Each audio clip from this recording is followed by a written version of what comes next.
Hi everyone, I am honored to introduce our guest speaker for the sustainability session at the Human Advantage Conference. Now, Beltrán Bacula, who is Associate Director at BVNH Consulting and one of the BVA Group champions regarding sustainability, and myself will be speaking with Professor Wendy Wood. Wendy is a world leader in behavioral science. She has devoted the last 30 years to understanding how habits work. She is currently the Provost Professor of Psychology and Business at the University of Southern California and the author of a wonderful best-selling book, Good Habits, Bad Habits, The Science of Making Positive Changes That Stick, which was published in 2019, I think. Welcome, Wendy, at the Human Advantage Conference, and welcome, Beltrán. Okay, so first of all, I would like to have your perspective on something that is quite curious to me. I think we all want to save the planet. So the intent is there, but often we don't adopt the relevant behaviors to reach this objective. Why is it so difficult for human beings to align intent and action? Why is willpower not enough to create positive habits? That's a great question, because we all think it should be, right? If we're motivated and if we understand what we're supposed to do, then we assume that our behavior will just follow. But particularly with sustainability, we've seen that it doesn't happen that way. So right now, according to a recent Pew poll, about 80% of people in developed economies are willing to change their behavior. They say they want to change their behavior to address climate change. But we don't see much of that going on. And I mean, there are many examples of this. So there was that wonderful movie that Al Gore put together, Yes. An Inconvenient Truth, that actually contributed to him winning a Nobel Prize. And many people watched it.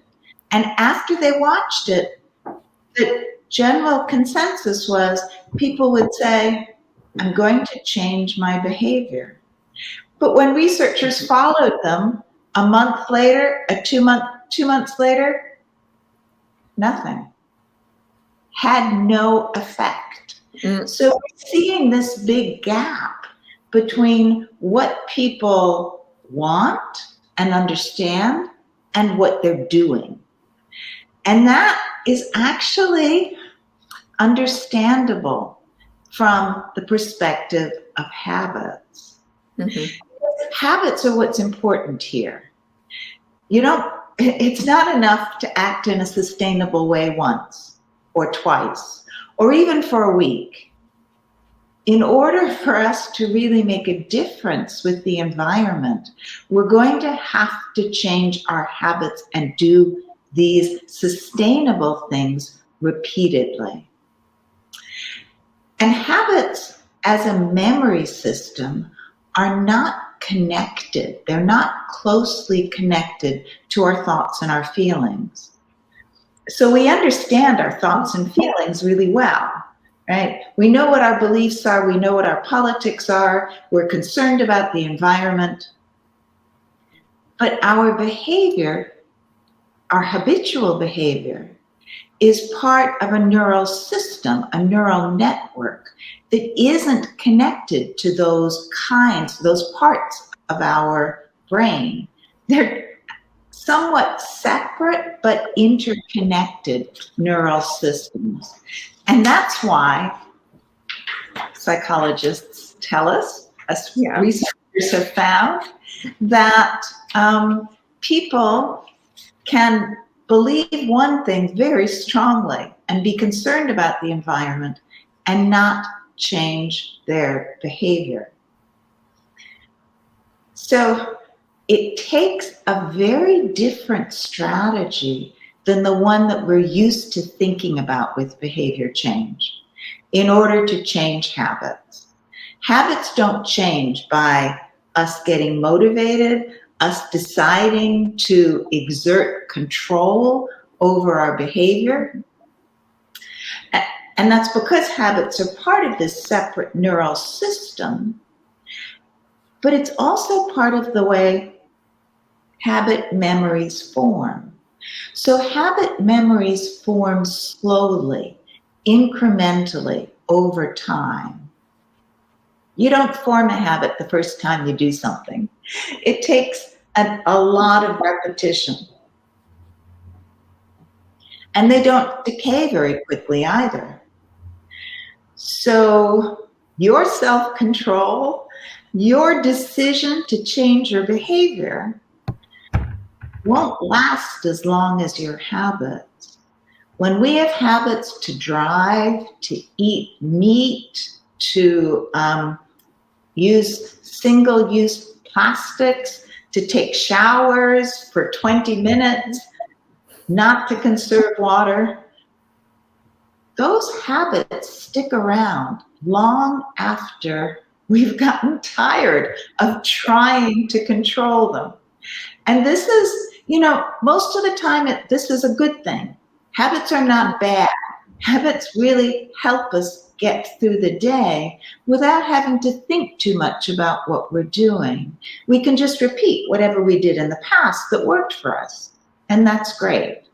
But it's when we come to change, when we come to having to alter our behavior, like in the current climate crisis, that's when habits become a liability. Our habit memory keeps us using those single-use plastic bottles. It's just easier. We don't have to think about it. It's just what we do naturally. And we're all doing so many things in our lives. For most of us, climate change is not number one all of the time. So even if our willpower wasn't enough, we wouldn't remember. We're thinking about other things, trying to achieve other goals in our lives. Yes, that's so true. You were talking about our nervous system. Do you have in mind some specific cognitive biases which could explain why we don't act as much as we should do to contribute to save the planet? Yeah. So it's not a specific bias. It's more how habits work. Because our habits are really a reflection of the context in which we live. We think we're making decisions. We think we're acting on our goals. But once you start studying habits and understanding how they work, you realize how much of what we do is really driven by the context that we live in. So people repeat into habits what's easiest and what's most rewarding in a given environment. And once you form a habit, it starts to seem like, well, that's the normal thing to do. That's what's right. That's the regular response in this context. So habits are a function of our environments, what we repeat in our environments. But once we form them, they sort of take on a life of their own. They seem right and reasonable to us. I mean, it's why in Los Angeles, where I lived for a long time, the climate is the perfect place for bike riding. But nobody does that. Everyone drives a car. Amsterdam, which is a terrible climate for bike riding. Everyone rides a bike. And you talk to people in those two locations, and they're like, of course we do, right? All Angelenos drive. That's just what you do here. It's the right thing to do. It's what they practiced, and it's what's become habitual. So it seems right. And that helps perpetuate existing habits even further. So in order to change behavior, you have to not focus on people's goals or people's understanding. You want to change habitual behavior by focusing on the habit itself. And a direct way to do that is to change the performance context. Okay. So change the structure of the environment. It's not a matter of individual people being selfish, being short-sighted, not being concerned enough about others. I mean, there certainly are a few of those people out there, but that's not what the problem is here. The problem is that the structures we have built and the environments that we live in are not helping us form sustainable habits. And that's what habit research has shown. You can change habits by changing the environment. You don't change habits by changing people's beliefs. Okay. For most of us, that won't work. Okay. And do you have some examples of context change that will favorize people good habits? Yes, definitely. I actually have been doing some work with the Paper and Packaging Board, the U.S. Paper and Packaging Board, on recycling programs to try to understand why it is that some people are able to recycle and do so regularly, and other people just don't seem to do it at all. And it turns out that there are a couple of little hacks, little tricks that people who recycle regularly do.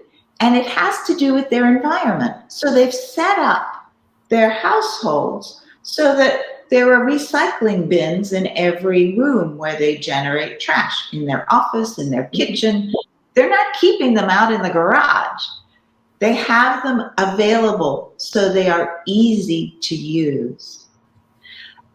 And they also have stickers. They're likely to have stickers up indicating what is recyclable and what isn't. So for everybody in the household, it's really easy. And this is the key, we think, to changing behavior on a broad scale, is helping people understand how to make desired behaviors easier to repeat into habits, and how to make ones that maybe aren't working so much for the environment, how to change them, how to alter them so people find them a little bit more difficult.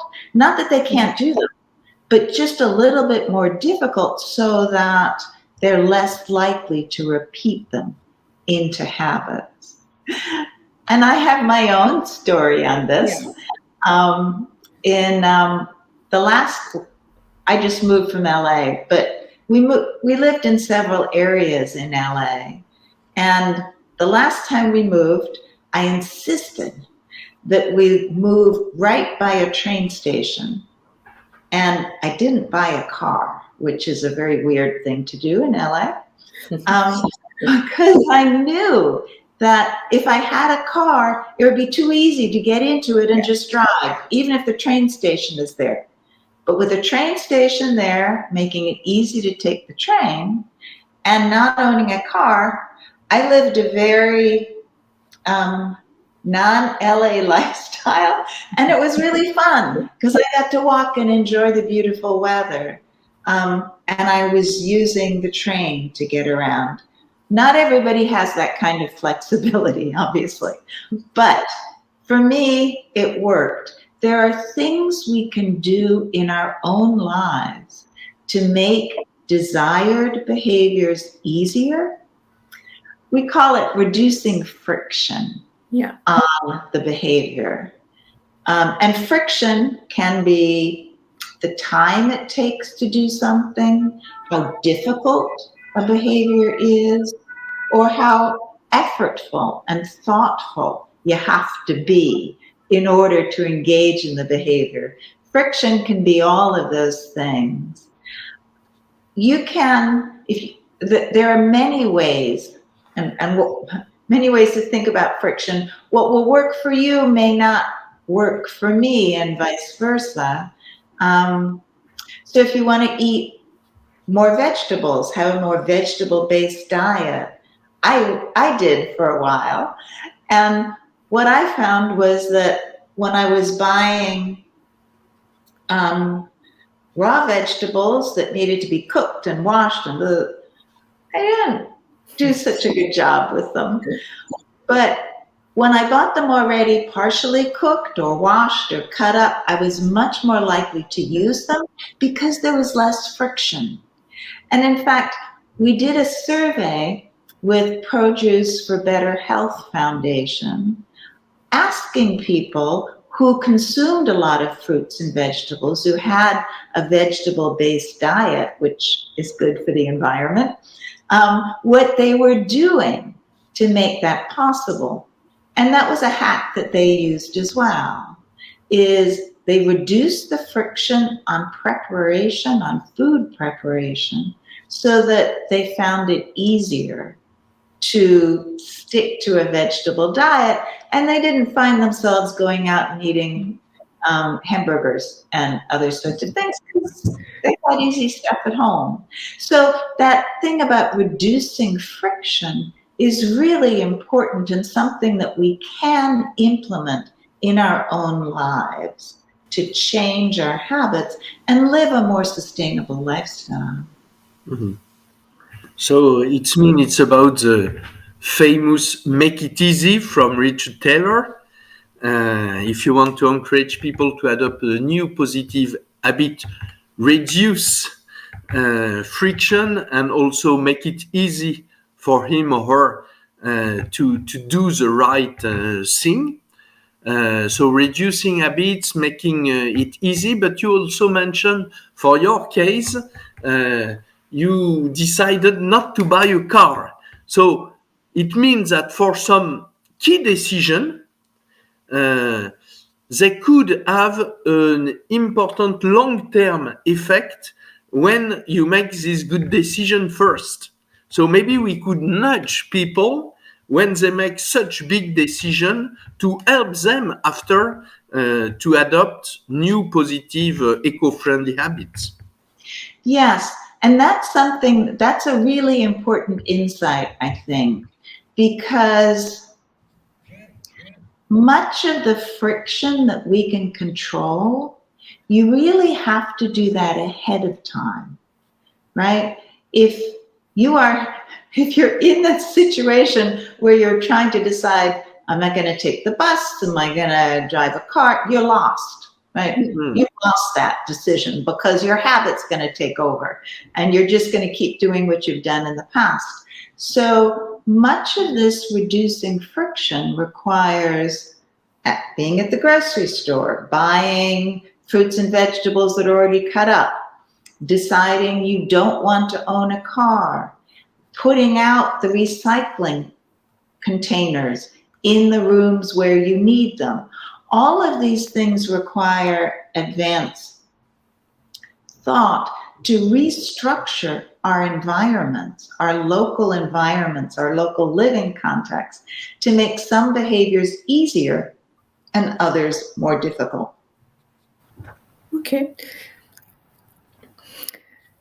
You were talking more about our everyday behaviors, but if we look at private organization, according to you, what companies could do or must do to help their clients to adopt new eco-friendly habits and to help their employees to adopt also positive habits for the environment?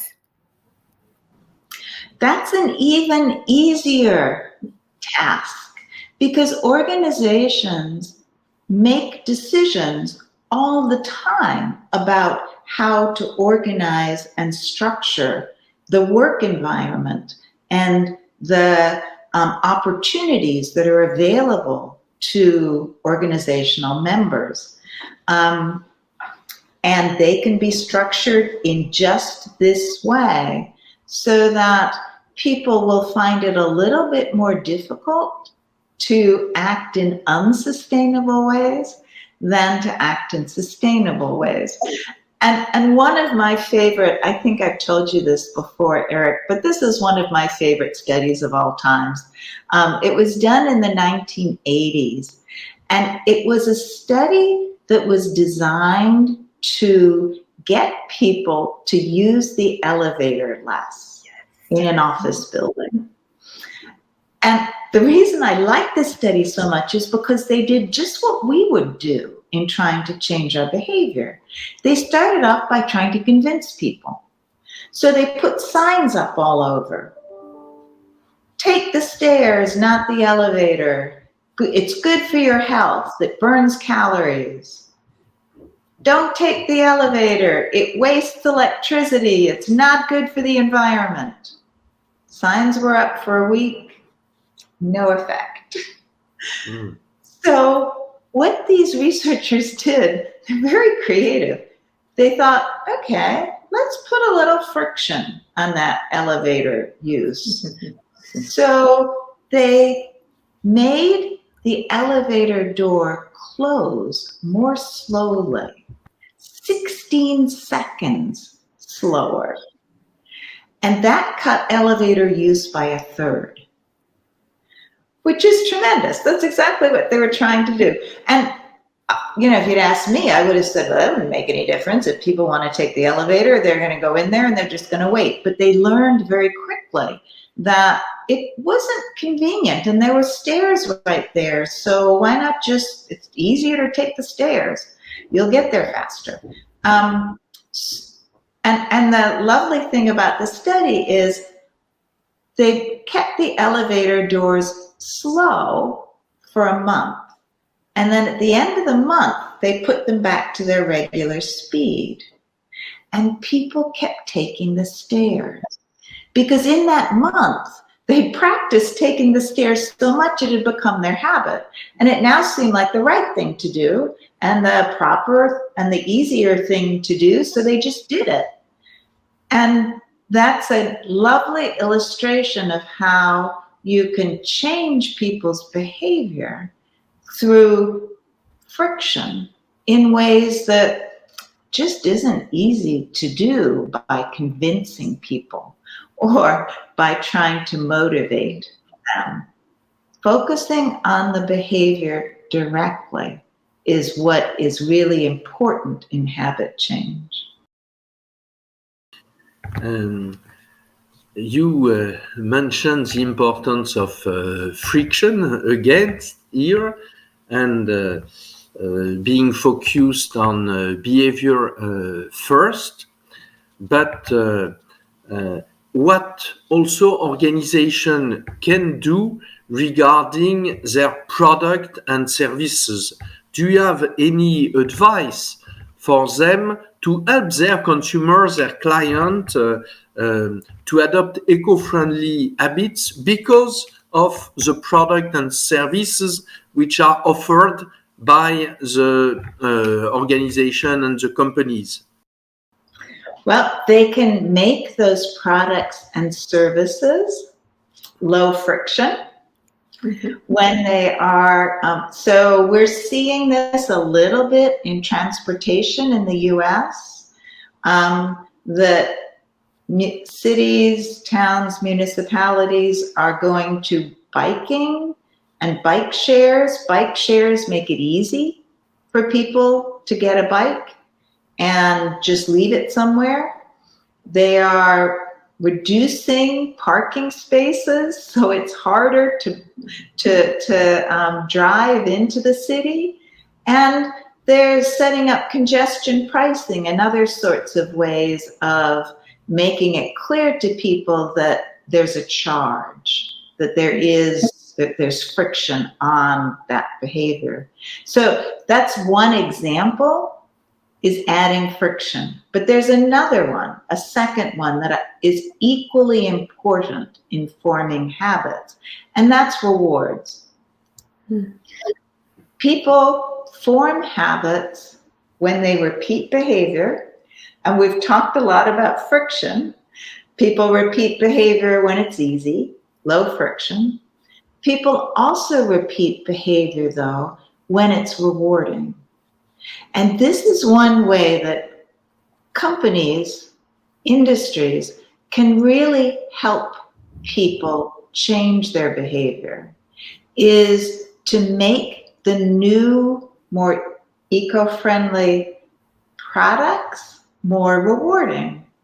I did a survey for the Paper and Packaging Board, as I said, in the US, and we asked people, would you be willing to spend more for a sustainable package that you could display out front so when it was delivered, people would see you're concerned about the environment. You're concerned enough to have purchased a special package that can easily be recycled. And consumers said yes, that they would spend extra money just to feel good about what they are purchasing and maybe to display it off to their neighbors too. So that kind of reward is very important for consumers as well. We've seen Procter & Gamble introduced recently in the US, maybe it's already been in Europe for a while, bars of cleaning products, shampoo, soaps, other things that don't come in plastic containers. And that's another chance for people to feel good. Mm-hmm. So green marketing is great as a way of adding to people's good feelings about using sustainable products. And rewards are very important for forming habits. I remember in your book, I think you mentioned the idea of intrinsic reward, a link to the habit and the behavior itself. Exactly. Intrinsic rewards are really good for building habits. Intrinsic rewards are ones that are part of the experience themselves, because habits build most directly when you experience the reward as you're performing the behavior. Giving yourself a reward way in the future isn't going to form a habit. It's not going to get you to repeat the behavior, and you're not going to see the release of dopamine, which is a neurochemical that our brains release when we get a reward, and that helps us to build habits. So that dopamine release when you perform a behavior is really important to forming new habits. So you want to feel good while you're doing it, right when you're doing it. And intrinsic rewards are good for that. But extrinsic rewards that also occur right when you're doing the behavior, they can be helpful too. Maybe one other question, since the release of your book that Eric mentioned before, Good Habits, Bad Habits. What have you learned? And what are the subjects, the topics you are working on currently? Well, it underscored right in the book, let me say first off that I wrote the book because there's a lot of speculation out there on what habits are and how they work. And I wasn't seeing the science out there being explained to people. Instead, you see a lot of, a lot of people's pseudo explanations that I can come up with for how habits work. Habits, because they're this unusual memory system, we don't have direct access to them. So we can't introspect about them in the same way that we don't know our habits in the same way that we know what we think and what we feel and our emotions. So it's not easy to figure out what they are. Yeah. And that's why I wrote the book, is I wanted to share all the science with people so that we could more accurately, we could do a better job of changing our behavior. And in writing the book, it made me even more convinced of how much of our behavior is really relevant to habit. That this underlies so much of what we do. So in recent years, I've started talking with HR groups about the challenges of having employees work from home, and now have to embrace some hybrid model, or else in some organizations go back to the office completely, and what that does to their habits and how to try to smooth that disruption that all of us experience and how to understand it. Why is that so hard? You're just working, you're just taking your job one place to another. Why would that be disruptive? But it is. So I've started talking with HR groups about that. I also work on habits in social media, because social media forms certain types of habits, and they're not necessarily ones that are good for us or good for politics or social relations in general. So we've started actually designing new social media interaction platforms that form beneficial habits, that encourage people to share true information, that encourage people to be pro-social instead of just do this kind of harmful social comparison. So we've gotten into social media some too. And I also work with the CDC on health habits, because so many of our health challenges right now are lifestyle challenges. And so health really needs to focus on prevention, needs to focus on lifestyle change. And we've been working with the CDC on particularly issues of diabetes. Type 2 diabetes is a lifestyle disease in large part and can be controlled through changing lifestyle for most of the time. So we've been doing a lot of different work on habits in very different areas, and it's been great fun. I love doing these kinds of talks. I really enjoy working with organizations, and I've even started my own consulting business, working with organizations on their own habit challenges and how to address them. So I think you're doing a wonderful service, Eric, and I'm really appreciative of being involved.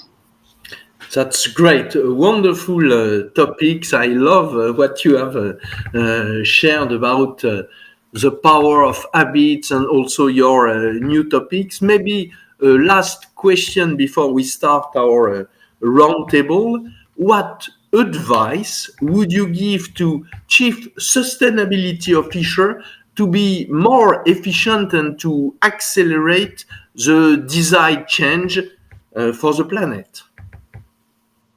Well, we've already, to put it in a positive framing, we've already done a great job educating people on the need for change. The next thing to do is figure out how to help them change. And that, going back to what I've said this whole session, you need to focus on the behaviors. You need to know what the behaviors are that you're trying to increase, which ones you're trying to decrease, and then use friction and rewards, which which work directly on the behavior itself to influence performance and influence the habits that people form. Okay, that's a wonderful advice. Thanks a lot for this amazing conversation, Wendy.